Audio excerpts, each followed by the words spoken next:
Okay, section 142. Section 142 is related to remuneration of auditors, है ना? बहुत ही सिंपल सा है remuneration of auditor कि ऑडिटर का रेमुनरेशन यानी जो हम उसे सैलरी दे रहे हैं वो डिसाइड कौन करता है, ठीक है? तो सिंपल सा जो बंदा उसे अपॉइंट करता है वही क्या करता है, ऑडिटर का रेमुनरेशन डिसाइड करता है। तो remuneration of the auditor of a company shall be fixed in its general meeting or in such manner as may be determined therein, ठीक है?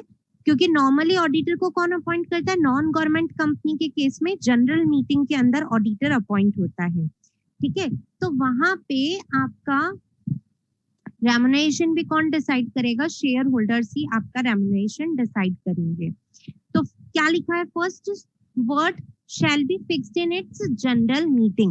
एक और चीज ध्यान रखना, क्योंकि यहाँ पे word non government company specifically नहीं लिखा हुआ है, तो गवर्नमेंट कंपनी का भी रेमुनरेशन कौन डिसाइड करता है, शेयर होल्डर्स ही करते हैं जनरल मीटिंग के अंदर।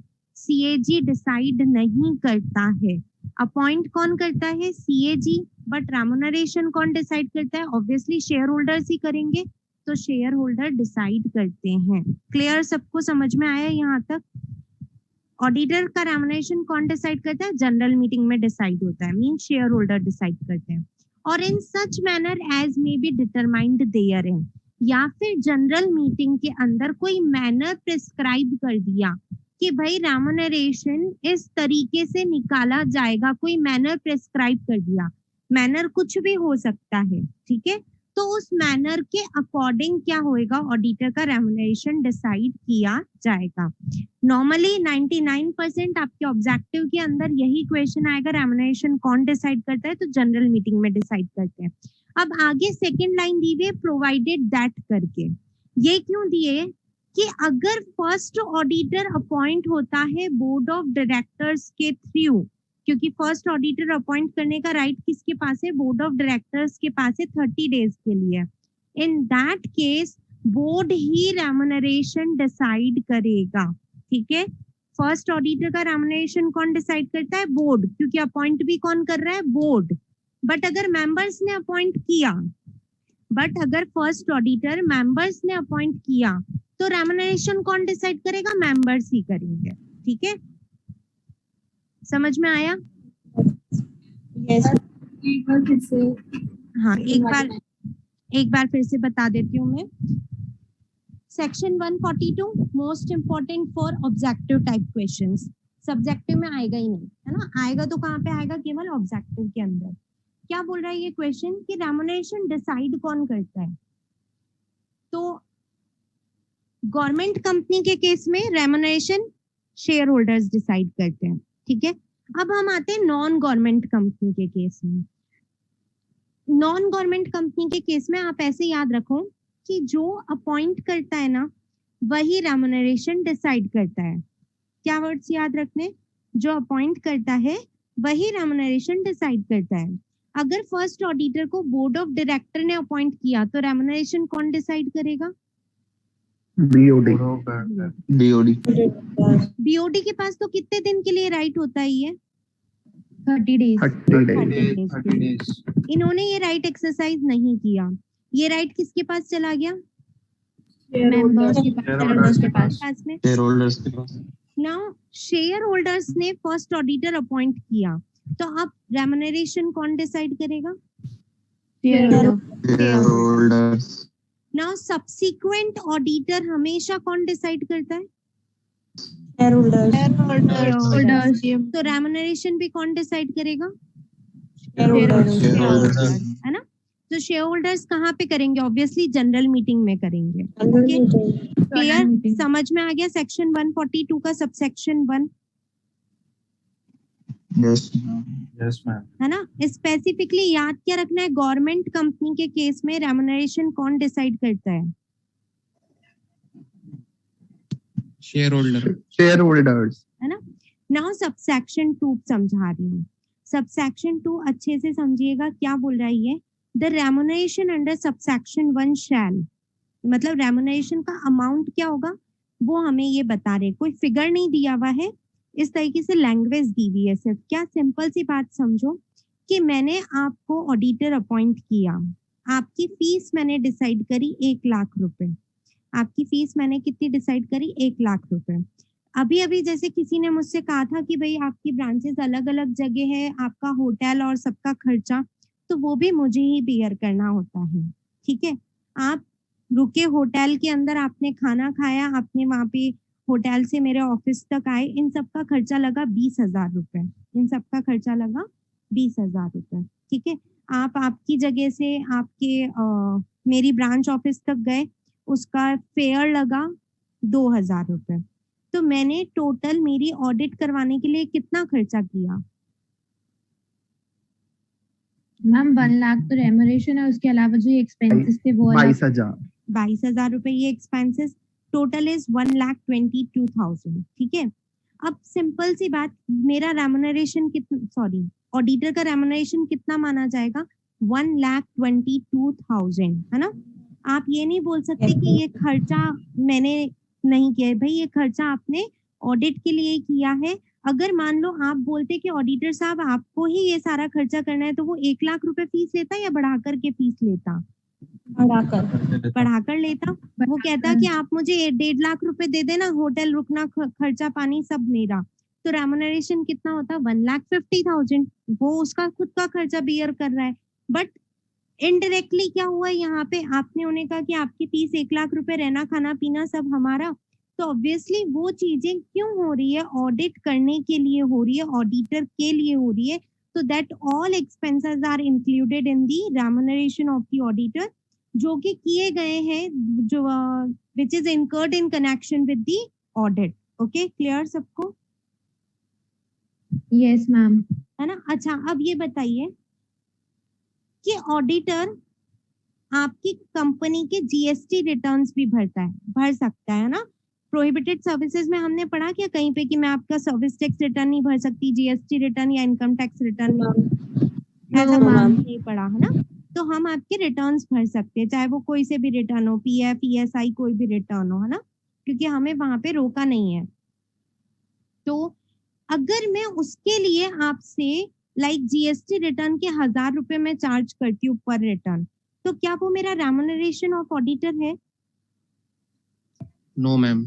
नो मैम, अलग से होगा ये। वो तो मैं आपको दूसरी सर्विस दे रही हूँ, तो दूसरी सर्विस के लिए पैसा है, तो वह ये दोनों चीजें इंक्लूड करके यहाँ पे लिखी है, समझिए। In addition to the fees payable to an auditor, यानी कि 1,00,000 रुपए के साथ में इंक्लूड द एक्सपेंसेस। कौन से एक्सपेंसेस? वो एक्सपेंसेस जो हम ऑडिट करने के लिए दे रहे हैं, होटल, रहना, खाना, पीना, if any incurred by the auditor in connection with the audit of the company and any facility extended to him।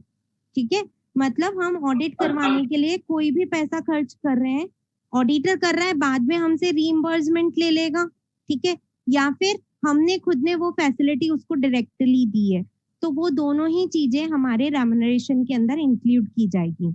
But does not include, क्या इंक्लूड नहीं करना है? any remuneration paid to him for any other services rendered by him at the request of the company। Company के request पे अगर आप उसे कोई अदर सर्विसेज दे रहे हो, अदर सर्विसेज कौन सी? जो 144 ने प्रोहिबिट नहीं करी है, जो 144 ने प्रोहिबिट नहीं करी है ना, like GST returns, income tax returns, तो उनका रेम्युनरेशन आप ऑडिटर के रेम्युनरेशन में मत जोड़ देना। क्लियर? समझ में आ गया section 142? Yes ma'am. Yes ma'am. बहुत ही छोटा सा सेक्शन था। सेक्शन 143 बहुत बड़ा है, हम इसे कल स्टार्ट करेंगे, लीव नहीं करना है। हम पढ़ रहे सेक्शन 145, छोटा सा एकदम। क्या? Auditor to sign audit reports. Audit report पे सिग्नेचर का बहुत ही सिंपल सा है। ऑडिट रिपोर्ट पे साइन कौन करेगा? ऑडिटर करेगा, तो वही चीज हमें यहाँ पे दी गई है।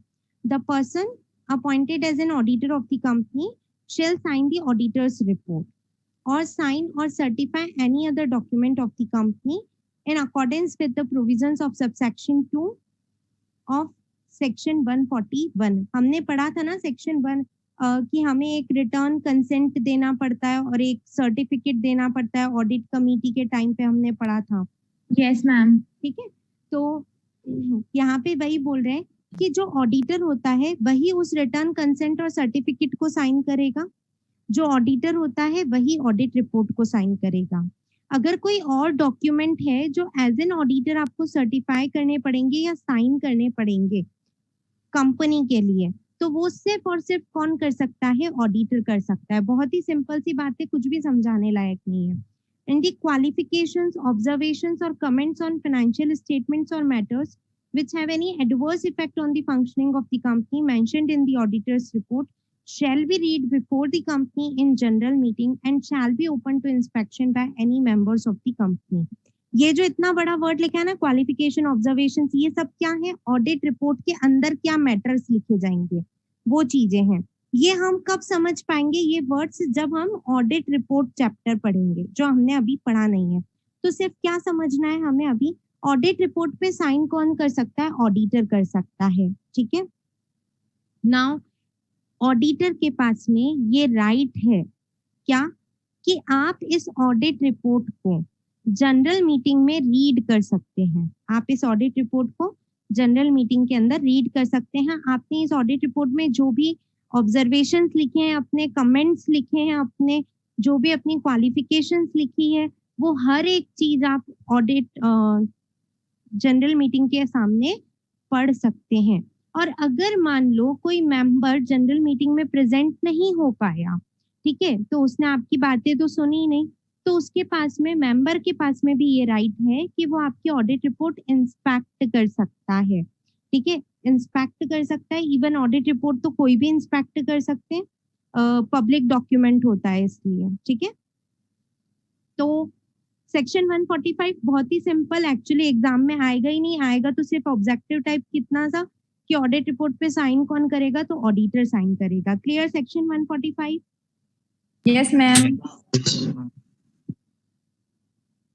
सेक्शन 146 अगेन बहुत ही छोटा सा, बज गए आज तो। Yes ma'am. सिर्फ सेक्शन 146 पढ़ लो, कल पढ़ा लेना मैम। कल अपन 143 अभी स्टार्ट 5 करेंगे। मिनट। कल अपन 143 स्टार्ट करेंगे, इसलिए केवल 146, वैसे अभी 4 मिनट बाकी हैं। Now auditors to attend general meeting. Auditor general meeting attend कर सकता है। अब इसे लॉजिकली समझो कैसे। अभी अभी हमने पढ़ा कि ऑडिटर जनरल मीटिंग के सामने ऑडिट रिपोर्ट पढ़ेगा, तो ऑब्वियसली जनरल मीटिंग अटेंड करेगा तभी तो ऑडिट रिपोर्ट पढ़ेगा। बट अगर ऐसा कुछ हुआ कि मैं पर्सनली जाकर के एजीएम अटेंड नहीं कर सकती आपकी, तो मैं मेरे प्रॉक्सी को भेज दूंगी, मेरे ऑथोराइज्ड रिप्रेजेंटेटिव को भेज दूंगी, है ना। ना वो ऑथोराइज्ड रिप्रेजेंटेटिव कौन हो सकता है? ऐसा बंदा जो रियल में ऑडिटर बनने के लिए क्वालिफाइड हो, मतलब उसके पास में सीए का डिग्री होना चाहिए, ठीक है, जिसकी क्वालिफिकेशन एकदम मेरी जैसी हो, जिसकी क्वालिफिकेशन एकदम मेरी जैसी हो।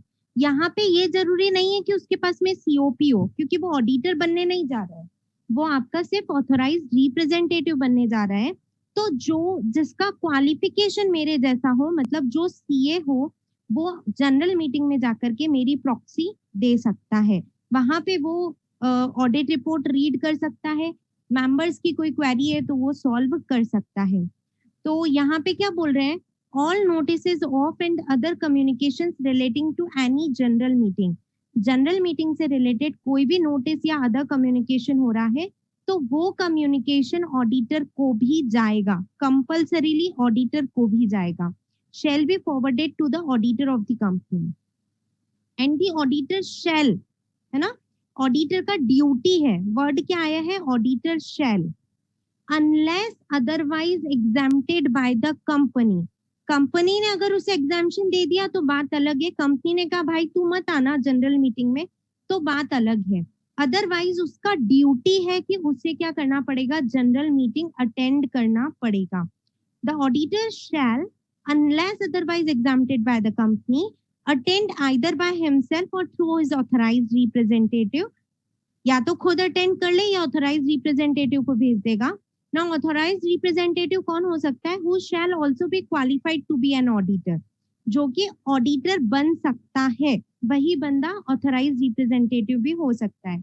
Any general meeting and shall have right to be heard at such meeting on any part of the business which concerns him as the auditor.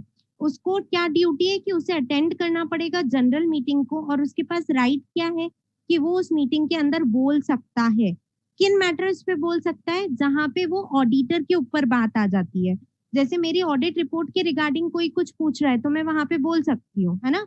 But आप रिजोल्यूशन पास कर रहे हो कि डायरेक्टर कौन होना चाहिए, तो मेरे को बोलने का कोई राइट नहीं है, ठीक है। No ma'am. रिजोल्यूशन पास कर रहे हो कि फिक्स असेट्स कितने रुपए तक की परचेज कर लूं, तो मेरे को बोलने का कोई राइट नहीं है। वो मेरे ऑडिट से रिलेटेड मैटर्स होंगे तो मैं बोल सकती हूँ, अदरवाइज मैं नहीं बोल सकती हूँ। क्लियर सबको? अच्छा, यस मैम। बताइए, ऑडिट एजीएम अटेंड करना ड्यूटी है या राइट है? ड्यूटी है मैम। ड्यूटी है। क्योंकि वर्ड क्या आ रहा है? शैल आ रहा है। और मेरे पास में ड्यूटी है कि मैं वहां पे जाके बोलूं ही बोलूं, या राइट है? राइट है। राइट है। जब नीड होगी तभी बोलोगे। अच्छा, क्या कंपल्सरीली सिर्फ मुझे ही अटेंड करना है AGM? No ma'am, authorized person भी कर सकता है। मेरा ऑथराइज रिप्रेजेंटेटिव भी कर सकता है। अच्छा, ऑडिटर को एजीएम का नोटिस आए, क्या ये कंपल्सरी है? Yes ma'am. Yes ma'am. है ना, कंपल्सरी है। ये कंपनी का ड्यूटी है कि कंपनी हर जनरल मीटिंग की नोटिस या कम्युनिकेशन जो भी जा रहा है वो ऑडिटर को भी फॉरवर्ड करे। क्लियर सबको? Yes. चलिए, नाउ अब हम कल कंटिन्यू करते हैं। Thank you to all of you. Thank you ma'am. Thank you, ma'am. Thank you, ma'am.